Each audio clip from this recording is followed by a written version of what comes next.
이 아침 우리에게 주시는 하나님의 말씀 욥기서 33장입니다.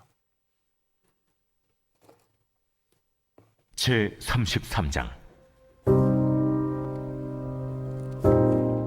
그런즉 욥이여, 내 말을 들으며 내 모든 말에 귀를 기울이기를 원하노라.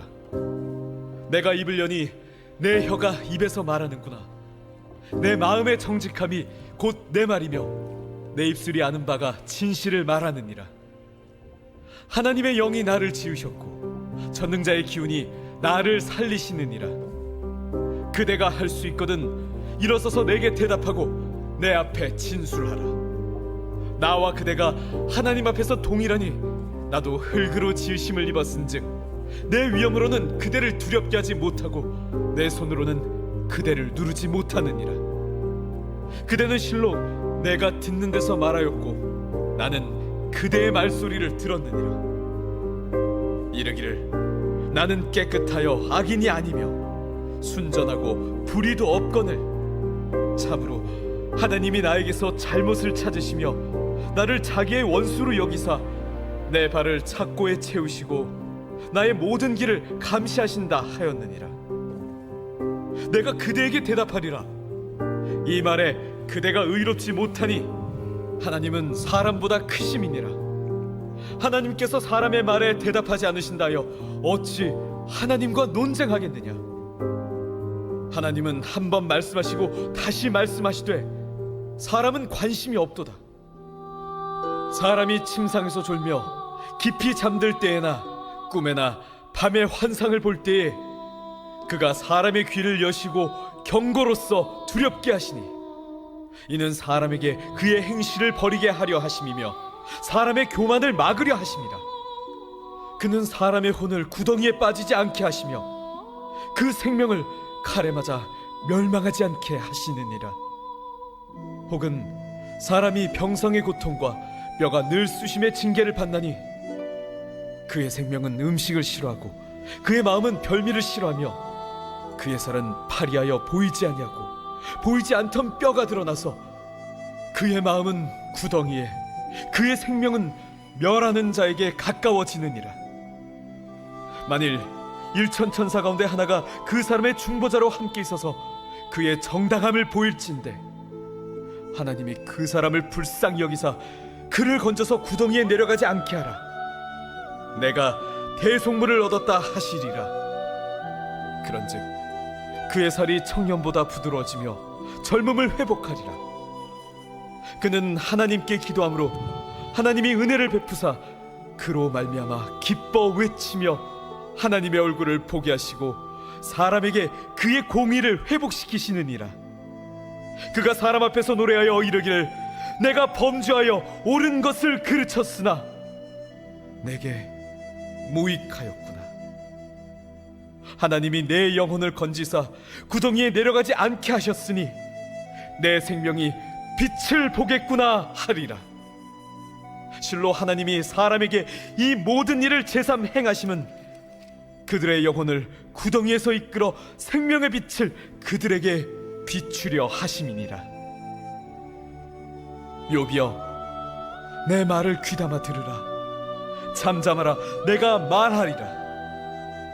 만일 할 말이 있거든 대답하라. 내가 기쁜 마음으로 그대를 의롭다 하리니 그대는 말하라. 만일 없으면 내 말을 들으라. 잠잠하라. 내가 지혜로 그대를 가르치리라. 아멘. 갑자기 엘리후라고 하는 젊은 청년이 나타났어요. 그리고 지금까지 듣지 못하였던 이론, 그래서 그 이론을 가지고 지금 욥과 다시 논쟁을 하기 시작을 합니다. 이게 이번 주 우리가 33장부터 37장까지 이렇게 묵상을 하면서 엘리후의 이야기가 계속 진행이 되는데, 아마 그 엘리바스 빌다소발은 욥보다 좀 더 나이가 더 많지 않았을까. 엘리바스 같은 경우는 한 70대가 아닌가 이렇게 생각하고, 만약에 욥이 한 50대 후반 이렇게 된다면 오늘 나타나서 이야기하고 있는 엘리후라고 하는 사람은 아마 30대 중반 정도 되지 않을까 그래서 이런 노인들의 모임 속에서 엘리야와 같은 청년이 나와서 이야기를 한다는 것은 동양의 사고방식에서는 있을 수 없는 일입니다. 끝까지 참고 있어야 되는 것인데, 그럼에도 불구하고 놀라운 것은 이 엘리바스 빌다 소발과 또 욥이 엘리후의 말을 막지 않았다는 거예요. 그래서 계속해서 대화가 진행이 될 수 있었다. 그래서 엘리후는 32장에서 자기가 이렇게 젊은 사람이지만 나와서 이야기하는 것을 이해해달라 이렇게 이야기하면서 그 엘리후의 이야기는 영적인 일들을 우리가 잊지 말아야지 되겠다. 그래, 하나님의 숨결, 하나님의 호흡, 우리 안에 그 하나님의 영이 계시다라는 이야기를 하면서 영적인 통찰력을 가지고 세상을 바라봐야 되지 않겠는가라고 하는 교훈을 주고 있는 것이 엘리후의 이야기다라고 하는 것이죠. 자, 이제 33장에 본격적으로 엘리후가 자기의 말을 시작을 하는데, 앞에 있는 엘리바스 빌다 소발 이 세 사람은 욥이 잘못했다는 거예요. 그런데 엘리후라고 하는 이 사람이 새로운 이야기를 하는 것은 욥이 잘못하지 않았어도 지금 받는 징계가 가능하다는 거예요. 왜 그러냐면 앞에 있는 세 사람은 잘못이 있기 때문에 고난을 당한다. 그러니까 과거에 지었던 죄가 지금 욥에게 고난을 주고 있는 거예요. 근데 엘리후의 이야기는 과거에 지었던 죄가 아니라 앞으로 미래의 삶을 온전하게 살기 위하여 하나님이 징계하시기 위해 오늘 이 시간에 그에게 고난이 임했다. 고난을 바라보고 있는 그런 시각 차이가 확연하죠. 과거에 잘못되었기 때문에 여러분이 동양적 사고방식, 또 우리가 좀 약간 부정적인 사고방식, 율법적 사고방식 속에서 보면은 어떻습니까? 과거 지향적인 사고방식들이 많아지게 돼 있어요. 그래서 과거에 내가 이렇게 했기 때문에 인과응보의 원칙이죠. 콩 심은 데 콩 나고 팥 심은 데 팥 나고, 내가 콩을 심었기 때문에 콩이 나는 거예요. 그런데 지금 엘리후는 그렇지 않다는 거예요. 미래의 새로운 소망을 향하여서 하나님께서 욥을 연단하시기 위해 지금 주신다는 거예요.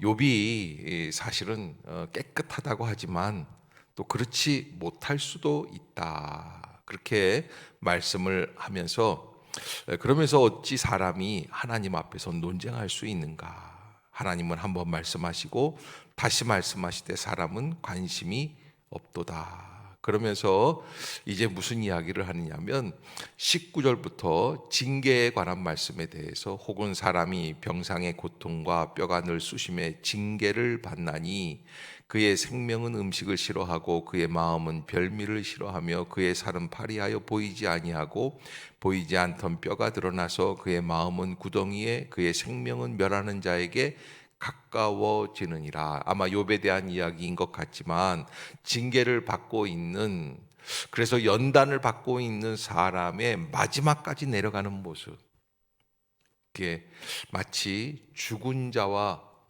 별바 다를 바가 없는 그런 어려움 속에서 고통을 당하는 것이죠. 그때 이 엘리후가 한 가지 23절에 아주 놀라운 이야기를 하나 합니다. 23절 한번 같이 읽어보겠습니다. 시작. 만일 일천 천사 가운데 하나가 그 사람의 중보자로 함께 있어서 그의 정당함을 보일진대. 24절.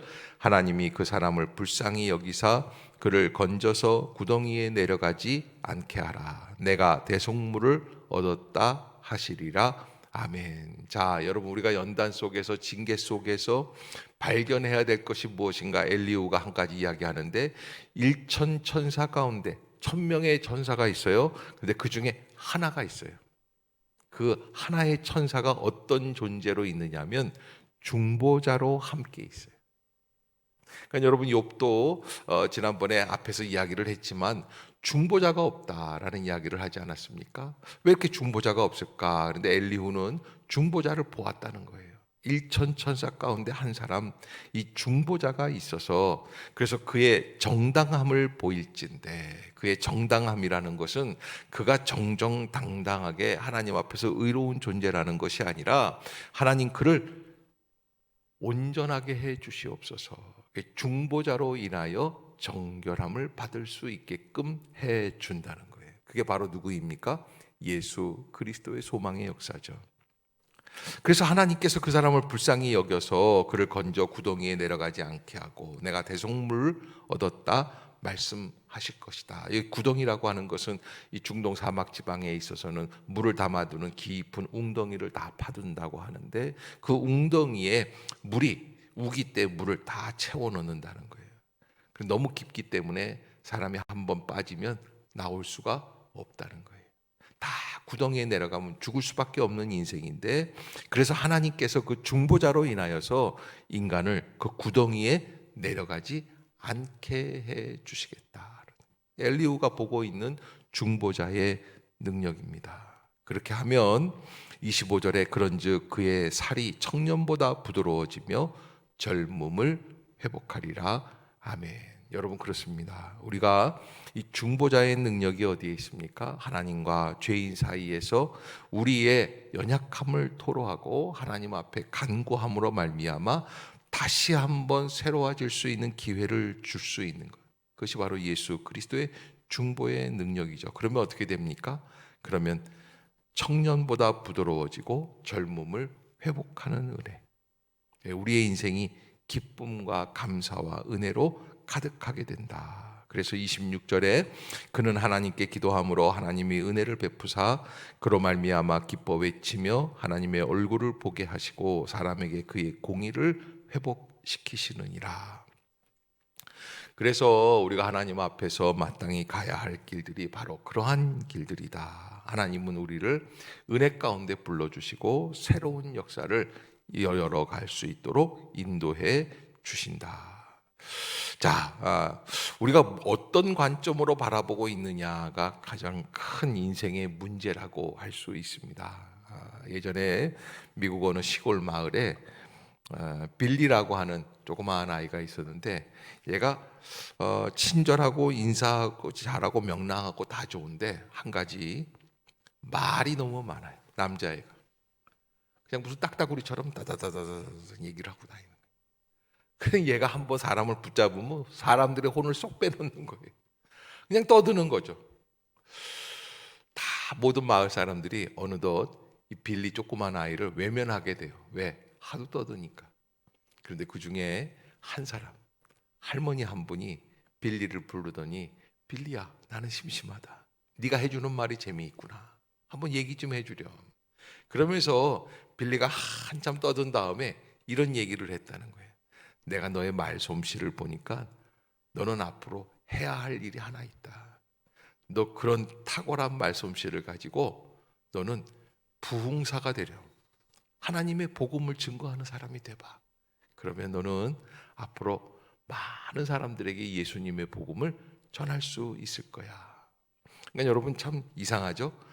많은 마을 사람들이 다 걔가 떠드는 거에 대해서 아주 그냥 진절머리가 나는 거예요. 그런데 할머니 한 분만이, 야, 저렇게 복음을 전할 수 있으면 얼마나 좋을까. 이 관점의 차이예요. 그래서 그 아이가 그 할머니의 말씀에 처음 듣는 칭찬이에요. 그래서 그의 인생이 바뀌었다는 거예요. 나중에 세계적인 부흥사 빌리 그레이엄 목사가 되었다 하는 빌리 그레이엄 목사님의 어린 시절의 이야기입니다. 누가 어떻게 그를 바라봐 주느냐, 여기에 인생의 행복과 불행이 있을 수 있습니다. 예수님께서 날 때부터 속용된 자를 향하여서 제자들이, 저 사람이 저렇게 된 것은 누구의 죄 때문입니까? 부모의 죄 때문입니까? 아니면 저 사람의 죄 때문입니까? 태어날 때부터 속용이 되었는데, 예수님이 저 사람의 죄도 저 사람의 부모의 죄도 아니고 저 사람을 통하여 하나님의 일을 하실 계획을 보여주시기 위한 그런 섭니다. 엘리후가 오늘 욥에게 새로운 이야기를 합니다. 과거에 네가 지었던 죄 때문에 네가 이런 징벌을 받는 게 아니다. 징벌이 아니라 우리를 연단시키는 징계의 역사다라고 하는 새로운 차원을 열어주면서 욥에게 말을 하고 있습니다. 그러나 엘리후 역시 사실은 다 아는 것처럼 이야기하지만 그도 잘 모르는 사람 중에 한 사람이다. 엘리후가 왜 욥에게 자꾸 이런 이야기를 하면서 설득을 하고 설명을 하려고 할까요? 욥은 고난을 받고 있기 때문에 죄가 있고 부족한 사람이라는 것과 자기는 징벌이 없기 때문에, 징계가 없기 때문에 욥을 가르칠 수 있다고 하는 교만한 마음들이, 인간은 누구나 다 그렇습니다. 우리가 이 글을 읽지만 우리도 고난당하는 사람들을 보면 우리는 우리가 알고 있는 논리를 가지고 그 사람들을 설득해 나가려고 합니다. 은연중에 내가 너보다 낫다라고 이야기할 때가 있습니다. 그러나 예수 그리스도의 복음을 갖고 있는 사람들은 과거 지향적인 생각이 아니라 미래 지향적인 생각, 하나님께서 어떤 영광을 나타내 주시려고 하실까? 아멘. 여러분 꼭 잊지 마시기를 바랍니다. 오늘 새로운 차원을 열고 있는 엘리후의 가능성 속에서 우리도 우리의 중보자 되시는 예수 그리스도의 은혜를 힘입고 담대하게 새로운 삶을 살아내실 수 있기를 주의 이름으로 부탁합니다. 기도하겠습니다. 사랑의 하나님, 은혜를 감사합니다. 이 아침도 저희를 깨우시고 죄 전으로 인도해 주시는 줄로 믿습니다. 성령의 기름을 부어주시고 은혜의 통로를 열어주시며 나아가야 할 길들을 열어주시는 주님이심을 믿사오니 주님 홀로 영광을 받아 주시옵소서. 믿음의 은혜가 임하게 하여 주시옵소서. 생명의 은혜가 임하게 하여 주옵소서. 감사의 능력이 나타날 수 있게 하여 주옵소서. 또한 간구하고 원하옵기는 하나님의 놀라운 능력이 나타날 수 있도록 주께서 역사하여 주시어서 실망하고 좌절하고 낙심하고 어려움 가운데 고통 속에서 괴로워하고 있는 성도들 찾아가 주시고 위로해 주시고 살 길을 열어주시며 하나님 미래의 소망을 가지고 있는 하나님의 연단임을 깨닫게 하여 주시고 새로운 길을 향하여 담대히 나아갈 수 있도록 주여 우리의 눈을 열어 주시옵소서. 하나님, 여러 가지 마음의 소원을 가지고 이 새벽에 나와 주님 앞에 간구합니다. 기도하는 모든 성도들의 마음 속에 새로운 은혜를 더하여 주시옵소서. 성령의 강권적인 역사를 덧입혀 주시옵소서. 눈이 열리고 귀가 열리고 우리의 생각이 열리고 삶의 자세가 바뀌게 하여 주시어서 이전 것은 지나갔으니 보라 새 것이 되었도다 말씀해 주시는 은혜가 있게 하여 주옵소서. 이 아침도 우리의 간구 위에 응답해 주시옵소서. 예수님의 이름으로 간절히 기도드리옵나이다. 아멘.